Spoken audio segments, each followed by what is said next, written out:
NWA Championship Wrestling, January 11th, 1986. They recapped Baby Doll confronting Arn Anderson and Ric Flair last week. And they announced that Arn had won the TV title tournament. No news on who he beat in the final or anyone in the tournament. I guess he had didn't they at one point say who his first round opponent was? I forget. Anyway, they just said he's the champ. No news on any other matches or who was involved. He said Ole was out with his leg injury. He might not wrestle again. And the Andersons' national tag titles would be stripped if they failed to defend the belts within 30 days. He might not ever wrestle again. That's what they said. That's the storyline. Yeah. They ran down the card. They brought out Ron Garvin for a promo. Ron Garvin talked about sitting on a plane that morning, in fact, reading the newspaper, as one does. And he read about Powerball. Basically, he read about rich people. Yeah. Some corporation somewhere had made $27 million. Think about that. An entire corporation had made $27 million. Yes. Holy smokes. Yeah, the 80s were different. Oh, yeah. And Garvin says, I'll never make that much money, but I can win $500,000 by beating Ric Flair for the world title. That's right. He says the NWA title guarantees a man $500,000 a year in 1986. It's big money. Hey. He said he Notice he didn't say that he only said it was a guarantee.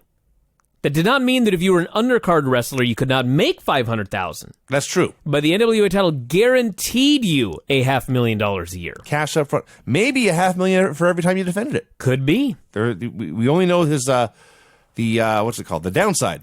We only know that the story here is that if you're the champion, you're rich. Yes.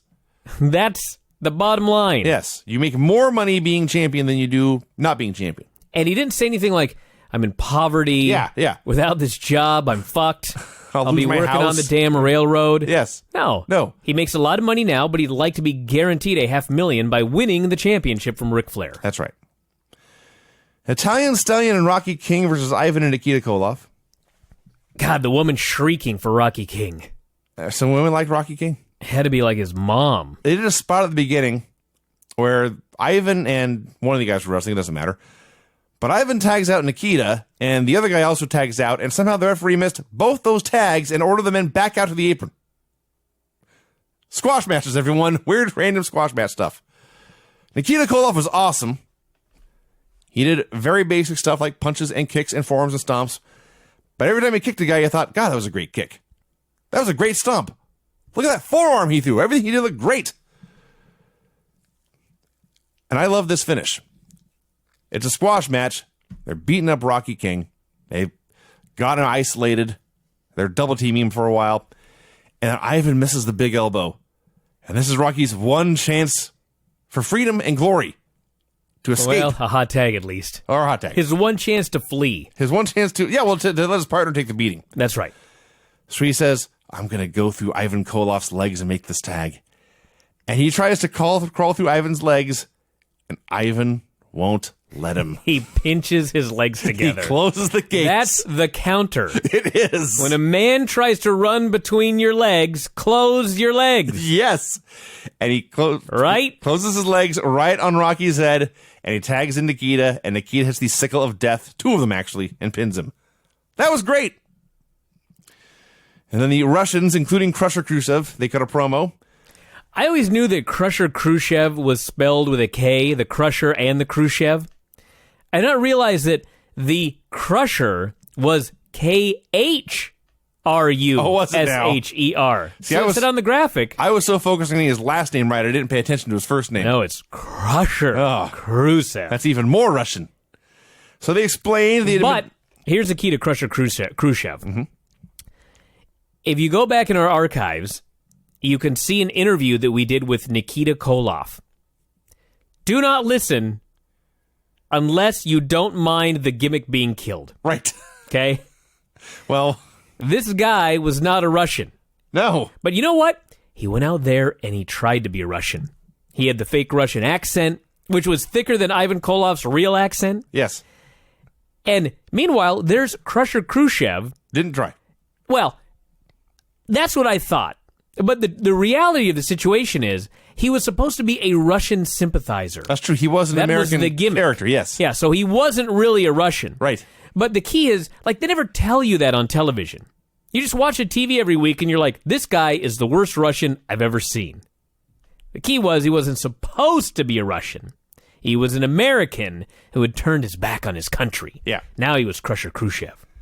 So they explained they had been defending these 6-man titles around the country, but they had yet to find 3 Americans who could last even 5 minutes with them. And a great line. So you talked about Nikita in your telephone interview and how he spoke differently in real life than he did as Nikita Koloff. After watching this promo, I can only assume that is a vast improvement.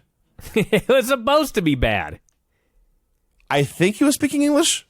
Yeah, he was kind of. I didn't understand a goddamn word he said either. I caught occasional names and phrases. Yes. Unless the Russian word for championship is championship. That's what it is.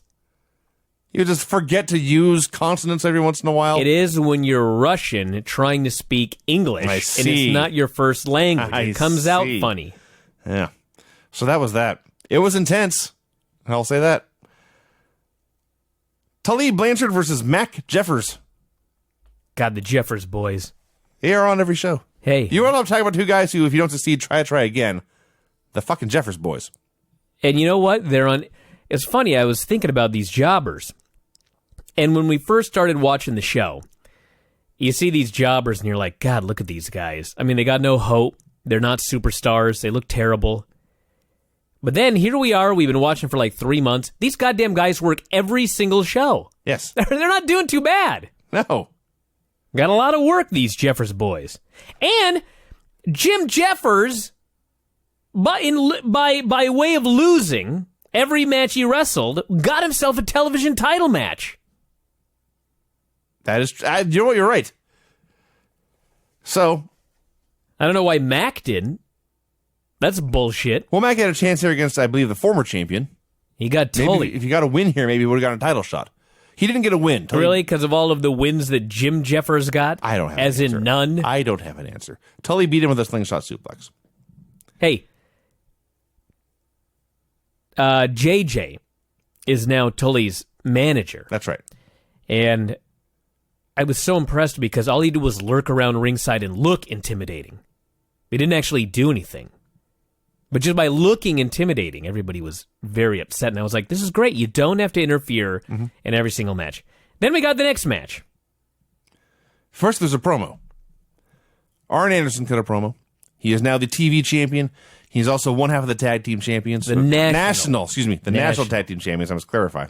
This was the show where I just realized, really, does every star have a belt? There was a lot of belts There floating are around so here. many belts on this show. And, well, we'll get to, yeah.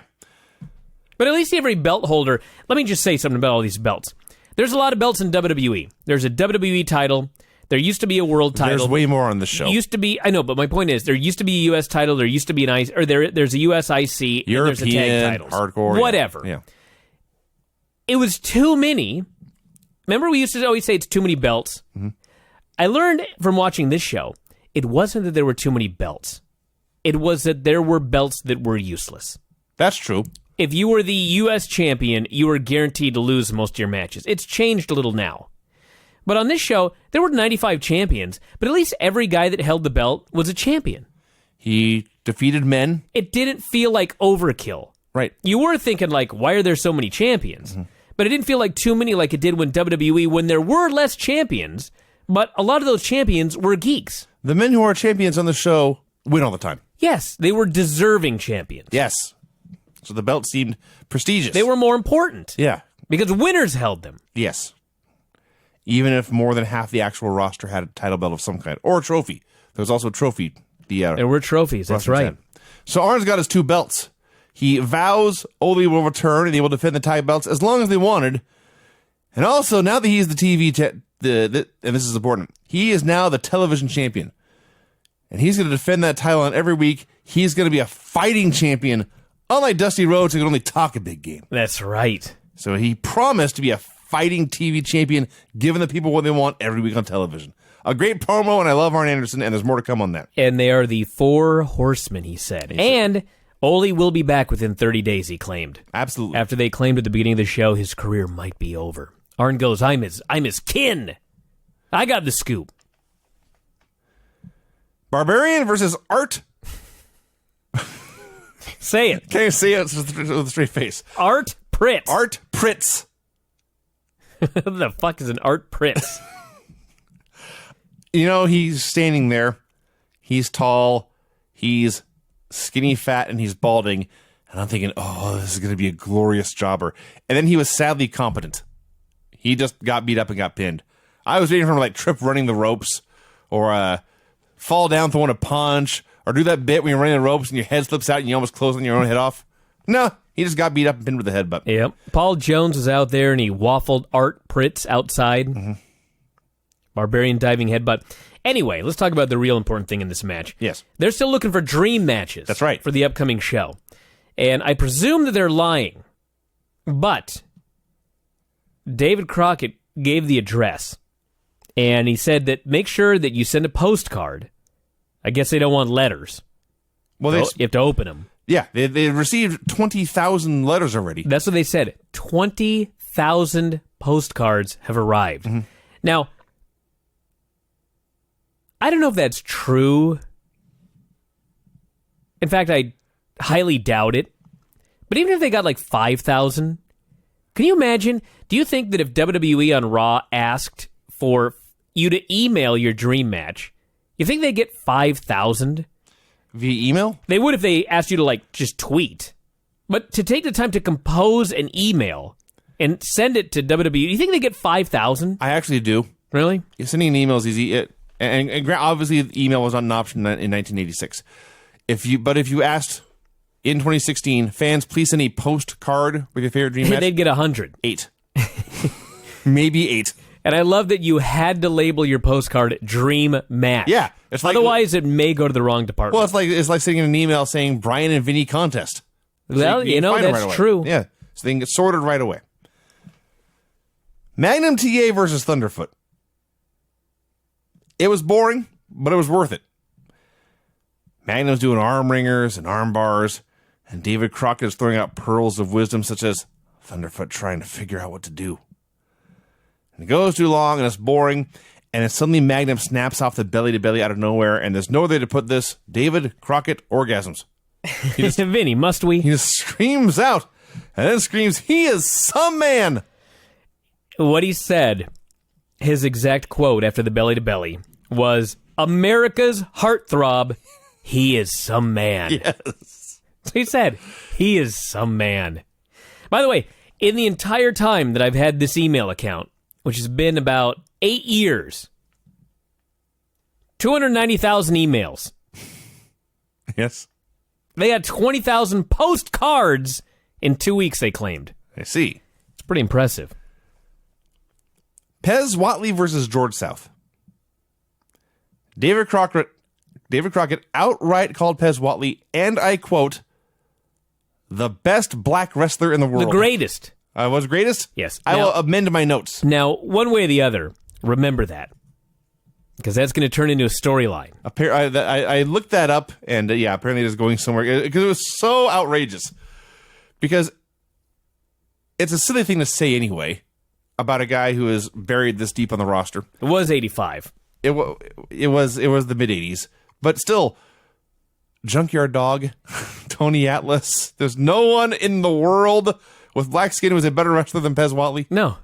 He's the best. He wasn't the best. In the world. Rocky King, for God's sake, was good on the show. So, the best black wrestler in the world barely beats George South. But you know what, Vinny? Butch Reed, for God's sake. He was the greatest black interview I ever saw. You've got me Forget there. that. He was the greatest interview. Let us be colorblind here. This was the best promo I ever saw. Yes, that's a fact. That's why Ric Flair wasn't on this show. He didn't want to be outshined by Pez Watley. He did not want to be shown up by Pez Watley. Holy fuck, this guy's interview. I don't even know what to say, except he was all fired up about Flair and Dusty, and he was in the middle of all this action. And then suddenly, he is so excited, he spins a full circle. Like Donovan Dijak. Oh, and there's his attack, yeah. Yeah, except he didn't jump. There were no ropes involved. He does a full circle. He does a double fist pump and screams, "Yeah!" It's the best. And that's when I decided, you know what? He is the best black wrestler in the world. Yep. He was great. He was Sadly, great. he has passed on. Yeah. So he can get his revenge on you for calling him the best black wrestler in the world. I'm just quoting. Yeah, so it's funny that's why I want you to remember that, because when we get to the angle, it's like, why didn't he go beat up David Crockett? Yes. He's the guy that said it. Yes. I like how we don't want to give spoilers for shows from 30 years ago. It's important to point out how stupid David Crockett was. What are you talking?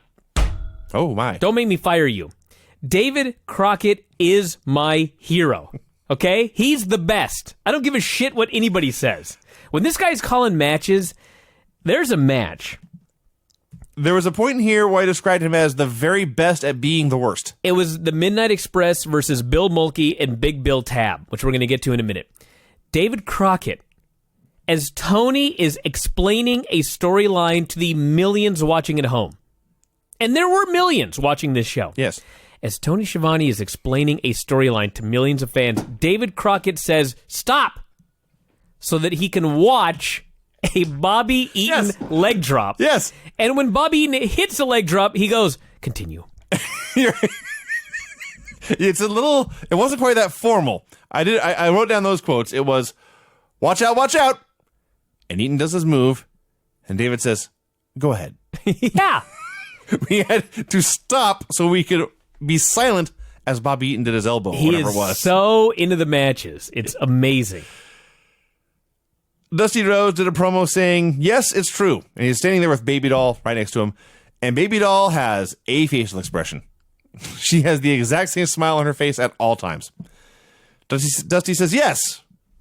Once I did call Baby Doll a Jezebel." No, what he explained was, my mama said to me, "Dusty, you called this girl a Jezebel. Yes. And now she's your personal.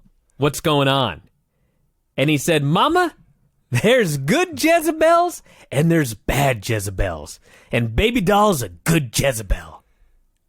I was just thinking, I'd like to hear the rest of the call. Baby Doll just kept on smiling. Yes, Yeah. she thought, "I am a very good Jezebel." You know, what she was thinking was, I am a good Jezebel and a bad Jezebel, Dusty. That may have been it, and he's a champion, so. That's why she was smiling. Then Dusty said Ric Flair was living proof that most white people ain't got no rhythm except the American dream. Of course. Of course. Baby Doll then revealed the award she had won. A 12-year-old fan had written her a letter declaring her the world's most beautiful woman. She held up the award, which included a photo of the fan. Yeah. And the fan In case also... she runs across him on the street, she'll know it's him. I guess. And Dusty said this fan had also written that if he was bigger, he would challenge Dusty to a fight so Baby Doll would be his. And Dusty said that wasn't happening. This is amazing. Absolutely amazing. He wished he was old enough to challenge Dusty right now. Yeah. I wonder if he wrote that. The letter? Yeah. I wonder guess. if he added that to it. Maybe he did. Rock and Roll Express versus Randy Mulkey and Vernon Deaton. Vernon Deaton and Randy Mulkey. Yeah. Randy Mulkey looked like a poor man's Kevin Von Erich. I hadn't thought of that. David Crockett alerted us that he was totally confused. Accurate statement. It is. The Rock and Roll Express did one arm bar after another. Yes. Arm bar, arm bar. They're not wrestling the Midnight Express. They're wrestling Vernon Deaton and Randy Mulkey. Mm-hmm. Arm bar, arm bar, arm bar, arm bar, arm bar. And somehow the women are still screaming for them. I don't know. To which I thought, good for you guys. Why the fuck would you do anything else if the women are screaming at you because you're doing arm bars? Yep. Do more. They did more. And then they won with a double dropkick. J.J. Dillon and Tully Blanchard got a promo. They repeated that Jimmy Valiant was their primary target. Then they showed video. Valiant was having a match with Black Bart, about to win with a sleeper hold, when Tully jumped him from behind, threw him into the post, and hit a pile driver on the cement. And they cackled at this terrible act they had done.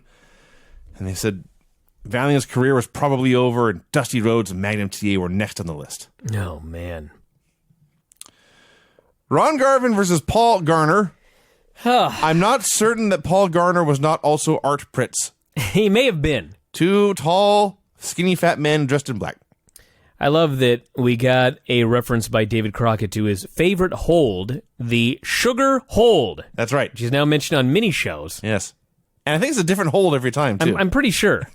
Because this hold here that Garvin used, I'm almost positive he made up on the spot. Actually, I believe it or not, I think that what he did was it was a sugar hold utilizing the leg. I see. So it actually was a sugar He hold. stepped over the arm and then put the leg behind the head and then reached back and pulled the leg back. I remember when I was a little kid, I have no idea why I remember this. Probably because I liked Bret Hart and Mr. Perfect, and I liked technical professional wrestling. And one day, somebody in some match did a move, and Gorilla Monsoon randomly called it a sugar hold. And I could not for the life of me make out what it was, and I rewound it over and over again. And for years, I could not figure out what a goddamn sugar hold was. It was not until the internet came along that I figured it out. But apparently it was a very popular hold, the sugar hold. Mm-hmm. So Garvin wins with the hands of stone punch. I just punched him right in the face. He punched him in the forehead, and Garner sold this by pausing briefly. And I don't know if that was intentional or if his timing just sucked, but either way, it was better. He paused for a fraction of a second. He jumped straight up into the air. He waved his arms, and he fell on his back, and Garvin sat on him and pinned him. Wrestling used to be so great. It was so awesome, too, because he takes the most ridiculous bump you've ever seen. Yeah. And as they're going to break, they show a replay. Oh, yes. And you see Ronnie Garvin standing right in front of the guy, and he rears his fist back like he's gonna, like a bow and arrow, and he swings, and they stop. Yes. And they go to commercial. You can't show and this they carnage never again. show the impact. That's right. The Rock and Roll Express did a promo. So the gimmick was Morton, despite having worked the match fine, he was selling the effects of a shot to the throat from Jimmy Cornette's tennis racket. And this meant Robert Gibson had to do all the talking. Fail! Well, you know, you got to learn all aspects of this business. Did he? Well, when did he learn? neither of them needed to, but Ricky was a great promo. That's why they should have had Robert take the throat shot. no. Sympathy, Vinny. I see. Well, he was the great sympathy character. Jim Cornette said killing Ricky Morton was the greatest thing he'd ever done in his whole life. That's what he said. And when it was his turn, yes. Yeah, Gibson cut a very bad promo where he said Jimmy Cornette 800 times in a minute. That was the worst thing on the show. Then Cornette came out laughing at how terrible Gibson's promo had been and not apologizing for it. Well, you know, he was right. He was right. They're doing a great job building up this rock and roll versus midnight feud. Absolutely they are. And they showed a clip from, I guess in modern terminology you say a house show. Maybe it was a house show then too. I don't know. Anyway, Rock and Roll Express were in a match. And they won with a double drop kick. And then the Midnights came out to brawl. And Cornette, being the classic heel, is saying, you know, the Rock and Roll won with a double drop kick. That's double teaming. That's illegal. We came out to point this out to the referee, and the Rock and Rolls picked a fight. So the brawl breaks out. They do the tennis racket to the throat spot. A bunch of other babyfaces run out to clear the ring. Morton's coughing up blood. Cornette is laughing at this. Laughing at the terrible act he's done. Tony Schiavone cuts him off and says, that's one of the sickest things I've ever seen. Yeah. Cornette says, I don't care what you think. I don't care what these people think. I don't care what the Rock and Roll Express thinks. All I know is that these men are going to be the next tag team champions. Loverboy Dennis and Beautiful Bobby, the Midnight Express. And they come out, and it occurred to me, the Midnight Express, because they always have Cornette do a promo first, they're the only act on the show that actually gets to do an entrance. Everyone else, they just go to the ring and there's somebody there. I see. Yeah. Well, no, the rock and rolls had an entrance. Oh, you're right, they did. Yeah, it's a lot of guys, they just go to the ring and they're already there. So, Midnight Express versus Bill Mulkey and Bill Tab. Big Bill Tab. Big Bill Tab. He was big. We talked about the watch out spot. There ain't much to say. Really, all that Midnight's 1 and 2 minutes with an assisted leg drop. There was one other great Crockett moment, aside from the leg drop deal. Cornette is out there, and I don't know what he's doing, but Crockett calls him a little wimp. With such vitriol. I was like, this is a fight I'd love to see. Hope someday we get it. David Crockett and Jim Cornette? Oh, yeah. Cornette kill him. No, come on. You see Crockett go after Tully when he slapped Baby Doll? There was almost a fight right there. I see. Cornette, that little wimp, would have gone running. And then... Okay. We watched all this. We've now given it, by now, close to an hour to sink in, and I am still not sure. Actually, I'm sure. This is awful. Well, let's not go that far. It was long. It was very long. I would not call it awful. So, what this was, they brought in Bill Apter from Pro Wrestling Illustrated to host a segment called Scouting Report. They announced this last week that on next week's show, we're going to have the Pro Wrestling Illustrated Scouting Report. And I thought, all right, well, that'll be a nice little 5-minute segment to pass the time. How long did this go? An hour? Let's see, it's a 2-hour show, so this could have gone no less than 90 minutes. Bill Apter was there with Magnum TA. Mm-hmm. They were in a studio, just the two of them with chairs and a video screen behind them. Which If you've ever seen the Don Fry promo videos that he does for UFC events, the fireside chat, this was a fireside chat with Don Fry. Except Don Fry wasn't there. Magnum looked and sounded exactly like Don Fry. Kinda. Except for the blonde hair. Yeah, and the mullet. They do have a strong physical resemblance. A vocal resemblance. And, yeah. And what was Don great... Fry is much funnier. Yes, he is. What was great about this was it was totally in character, yes, yet out of character, which you don't see nowadays. No. The only guy who does anything close to this now is like Samoa Joe. Yes. Like the promo he did when he was not at the building. But well, here's a good example. You watched one Breaking Ground, okay? Mm-hmm. So, was it the Breaking Ground where Tyler Breeze saved the dog? Yes. Okay, they just kill this guy's character. Yes. By showing him he's the nicest young Canadian. He saves this poor, unfortunate dog. His girlfriend adopts a dog. Just killed his character. Baron Corbin on the show is exactly like Baron Corbin on NXT. Yes. They interview him, and, you get to know the guy, but he's not a different guy than you'd see on television. Right. Tyler Breeze is. This was Magnum TA. This was Magnum TA at a 3 or a 4 instead of a 10. Yes. But it's still Magnum TA. Yes.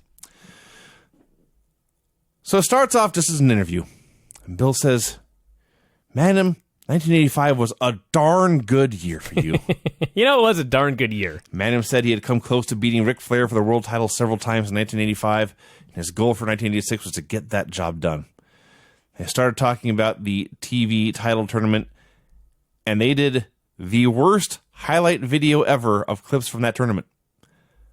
I was barely any more informed when this was done than I was going into it. All I know is among the people competing in this tournament were Animal, Black Bart, Jimmy Valiant, and Wahoo McDaniel. And there's still shots, and there's some action shots, and there's some video effect shots, and it's all completely random, and it ends, and it's the gimmick where the screen's like behind them, so they have to turn to watch and then turn back to the camera to speak. And the thing ends, and after turns back to the camera and just says, okay. Our YouTube channel should win Emmys compared to this video that they put together for the tournament. Yeah. Oh, my God, this video. So they started talking about the Andersons and Tully Blanchard, and Apter says, some fans think you and Tully Blanchard are going to keep feuding until one of you kills the other. Kills the other. He did not use the emphasis I did. He was very calm about this potential death. Yeah. Magnum says, that I Quit match was such a violent, brutal match. I didn't like the person I had to be to win that match. I hope I'm never in another match like that again. I love when they talked about rule breakers and fan favorites. This is the key. Now, we talked earlier about how there's 85 champions in this promotion anyway. Yes. Now they start talking about guys in other promotions who may be champions there. Start talking about Ted DiBiase in Mid-South. Bobby Jaggers from Portland, and that's where Apter says he has recently... Bobby Jaggers from Portland, and he says this in as clinical and factual manner as possible. He has recently made the transition from fan favorite to a hated rule breaker. Yes. Exactly like that. Dude, that was even the best part. Then, Magnum, I don't even know how he got on this topic, but he starts talking about the techniques of professional wrestling. And he begins to talk about front face locks and how he rarely works on a man's neck. I don't do a lot of front face locks. I see. I don't do a lot of headlocks. And he's explaining this in a, as you noted, a clinical manner. Yeah. Well, there's a key here because they were talking about Ted DiBiase from Mid-South as a potential challenger for, I've actually forgotten what belt Magnum has now. Is he the U.S. title? I think he's the U.S. champion. God only knows at this point. They bring up DiBiase as a challenger, and he had suffered a terrible neck injury at one point, and Magnum's talking about how he didn't want to target a man's neck, but when you're a champion, you have to do what you can to win the match. Yes. So they go on and on and on. It's going for a long, long time. And then Bill Apter says, we'll be right back with more. Yes! They went to a commercial, and they came back for more. So it's time to talk about Nikita. And they show Nikita squashing a very skinny person. It's Jimmy Del Rey. Oh, was it? Yeah, it's the same guy that got clotheslined half to death. Okay, yeah, because he did it bump again here. Yep. Yeah. So Magnum is as the match is being shown, Magnum's talking about what a great athlete Nikita is, and how powerful he is, and how vicious he is, and you know this man he's into with here is totally overmatched, totally over his head. You can't counter strength with strength. You got to use technique and speed to get ahead of the man, and it's all doing wrestling as sport, which is great. That's what it's supposed to be. He's talking about the counters you could use to avoid, for example, getting your head smashed into the turnbuckle. And Nikita won with the sickle. They talked about what a deadly finisher that was. Talked for a long time about Nikita, what a rotten guy he was to come into this country from Russia, make his fortune in America, while simultaneously running down America. And after all, that's a line that's been used in this business for 1,000 years. It'll be used for 1,000 more. Every American versus evil Russian feud ever. Yeah. They're here in this country running us down. That's right. Can you believe it? On our land, as they noted. Yeah, so he said, on our land. Yeah. And then Bill Apter says, it is now time for fan questions. There was more. There is more. And what a segment. And it's time for the mailbag. The mailbag. And he says, we have a question here. And I'm thinking, okay, it's a question for Magnum. And then he says, question for Ronnie Garvin. Yeah. From Tony Flan. In Montreal. Canadian like Garvin. And the question was, I hope you're ready for this. This is some deep, deep insight. He took the time to write this down on a postcard. He wrote it on a postcard. And send it to Pro Wrestling Illustrated. He put a stamp on it. Yeah. This is so important to him to know. The question for Ronnie Garvin was, what are your favorite hobbies? Yeah. And they go to a video. Thank God he asked Ronnie Garvin. Because Ronnie Garvin had a wide range of hobbies. I want to talk more about his hobbies by the time this is done. First of all, Ronnie Garvin's denim jacket was the most spectacular gear on the show. And apparently it was just what he wears around town. Oh, yeah. So this looked like, I'm quite certain they stuck a camera in his face, gave him a mic, and asked him this question. He had nothing prepared. And they started talking about his hobbies, which is flying planes, skydiving, fishing, scuba diving. He likes to fish. He likes to hunt. Hunting is his favorite. Hunting is his favorite. He says it's a great workout because you do a lot of walking. Yeah. He says, I'm the real nature boy. Yeah, that's right. That's right. I like nature. And he went on about deers. He just went on and on. He went on for a long time about those 5 things. This is like Steve Austin interviewing Brock Lesnar. Let's talk about hunting for 20 minutes. He really didn't have anything to say, though, except he liked it. Yeah. And then they go back to Magnum and Bill. And Bill says, do you have a message for your fans? No. First, Bill says, let me give you all the address if you'd like to send in a question. And he gives out the address and he says, if we use your question, you'll get a free Pro Wrestling Illustrated t-shirt. Ooh. Wow. No wonder they were deluged with letters. They got the 20,000 feedback, yeah. So the Magnum has a chance to give a message to his fans. And his message, I'm paraphrasing here, was, thanks for cheering for me last year. I hope you cheer for me this year, too. All I can think with this over was, did they just say, Bill, okay, we got this set, and we're going to give you Magnum, and you got unlimited time. Apparently. Go as long as you want. Yeah, there was actually some good stuff in here. It was not horrible. I was just in awe. I would say, well, I would disagree, especially the Garvin stuff. No, listen, Vinny, here's why I'm in awe, okay? Okay. Raw is 3 hours long. Yes. Okay? Yeah. And it sucks. If they announced that we're going to be giving Miz a weekly Miz TV segment starting next week. Let's say there'd never been a Miz segment before. And Miz came out next week and he did a show for 1 hour. Would that not be astonishing? Yes. Okay, this is a 90-minute show. This had to have gone 20 minutes. 20 full minutes out of a 90-minute show. That's a long-ass time. You were not wrong. And they said they were going to do it every week. Yeah, there's more to come. They're doing another one next week. Who do they have next week? I don't know if they announced a guest. No, they did. They did? Yeah, I missed it. I forget. But like I say, there was good stuff in here. The stuff about... Might have been Nikita. No. That would be different. Oh, it was the Rock and Roll Express. All right, there you go. Both of them. Okay. I hope Ricky can talk by then. I do not need 20 minutes of Robert Gibson speaking. He'll just go... Then Robert will say something. Translate. Yeah. Ricky will be Chewbacca, and Gibson will be Han. I'm going to use that analogy every week now. That's my new gimmick. Hey. Shivani interviews Baby Doll, who he identifies once again as Dusty Rhodes Personal. Yep. What does that mean? His whore. Can I call his personal assistant or personal aide? Nope. Has to use the adjective as a noun. His personal. His personal. Baby Doll once again warns Arn that he is next and that his bones will be broken in the cage match. Dusty's going to break his bones. The cage has been signed, baby. That's right. Crusher Khrushchev versus Sam Houston for the Mid-Atlantic I Championship. couldn't even believe I was watching this. Now, let's be fair, okay? Sam Houston was about 2.5 years into the business. Right. That's it. So, he sucked, but he was young. He was green. Yeah. And by the end, this was worthwhile because we got a title change. Had it not been for that, I'd have been ranting my ass off right here. You did not enjoy Crusher Khrushchev versus Sam Houston? No. All right. Sam Houston bored the shit out of me. But you know what? Let's talk about what happened. I'm going to tell you why this was worthwhile and what can be learned from it. Okay? They do a match. It's kind of boring. But Sam Houston runs wild for a long time and he works over Crusher Khrushchev's leg.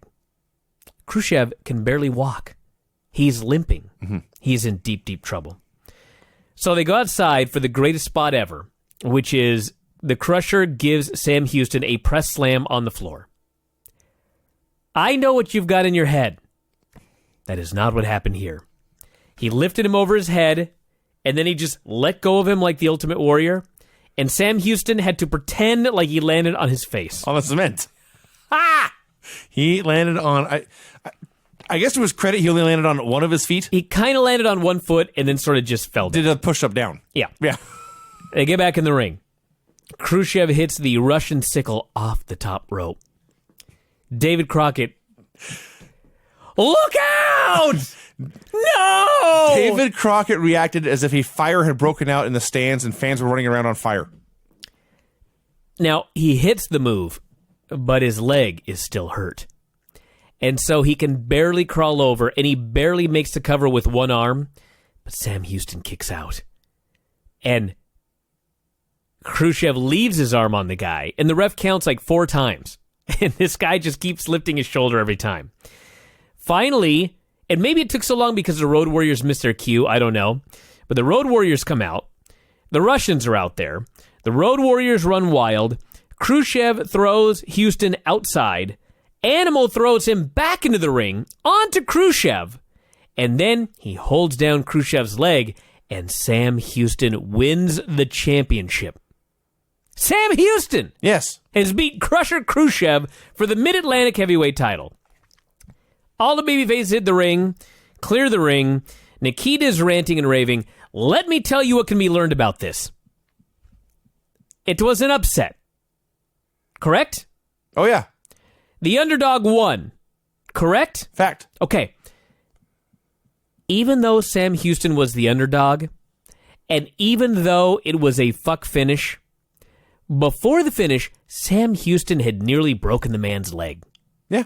While it was unlikely that Sam Houston was going to win, it was not out of the question. This was not a superstar against a jobber. And the jobber has no hope of winning, and somebody comes out and screws the star, and the jobber wins, and now you've got a geek as champion. Okay?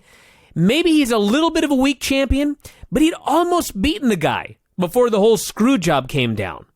So the point of this is, they gave Sam Houston credibility. Even though it was a screw job win and the underdog won, the underdog was given credibility here, which is very different than what you see today when they do this kind of finish. I could give you, I'm sure, a dozen more recent examples than this, but the one that always sticks out in my mind is, if you ever watched the very first time the Hardy Boys won the world title in WWF, they were facing the APA. They sold for 3 minutes. There's some kind of screw job, and they get the pin, and the APA kick their ass and leave them laying. Bullshit. And I remember this because I was watching it on some Hardy's video, and they show the match because they kind of have to because it's historic. It's the first championship win, and they go to Mark and Jeff for comments. Matt and Jeff for comments, and they're both they're trying to find something to say where they know in their heads, they know that they came out looking like complete goofs. Oh, yeah. Belts or no belts. This was not that. You were right. This is also fascinating for me because I was a huge Demolition mark. And I watched Demolition, and then when their time came to an end, I watched Smash do a dozen comedy gimmicks like Repo Man and Mr. Hole-in-One and the Blacktop Bully and other bullshit. So this is my first time seeing him. Blacktop Bully? I thought that was a different guy. I'm pretty sure that was Barry. Was it? I'm pretty sure that was him. Who am I thinking of?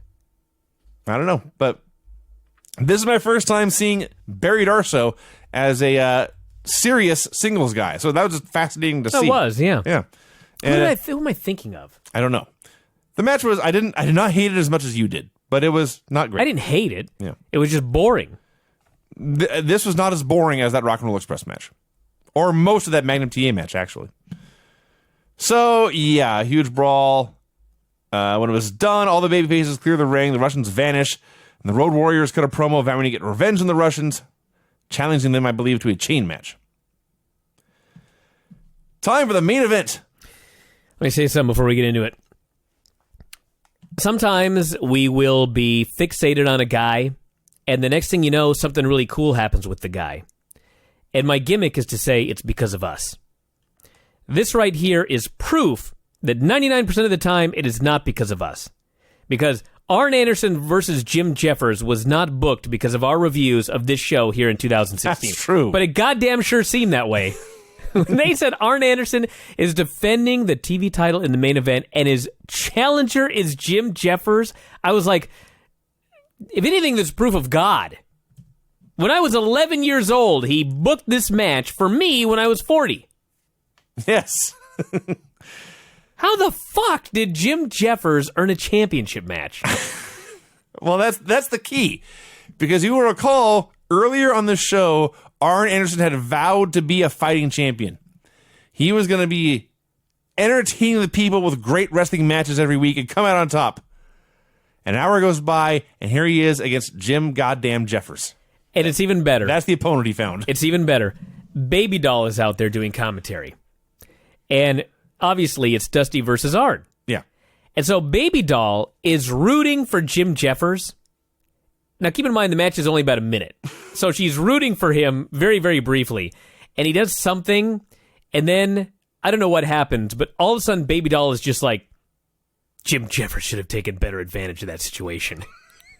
She can't even keep up the facade of cheering for him. He's such a fuck-up. He made a mistake, and she starts burying him. God damn it, Jim Jeffers, why did you go for a cover, you idiot? So she said, he should have taken better advantage of that situation. God, it was great. So Arn wins the Gourd Buster. That's literally the whole match. Yeah. Jim Jeffers did something. He did not take advantage of the situation. He And was it cost verbally him lambasted dearly. and then pinned. Yes. Arn goes to confront Baby Doll. Dusty gets to the ring and dares Arn to fight. Arn teases a fight but walks away, and that was the end of the show. David Crockett goading him on. If you're man enough, go for it. And Arn says it's not the time or place. That's right. This turned into a great show.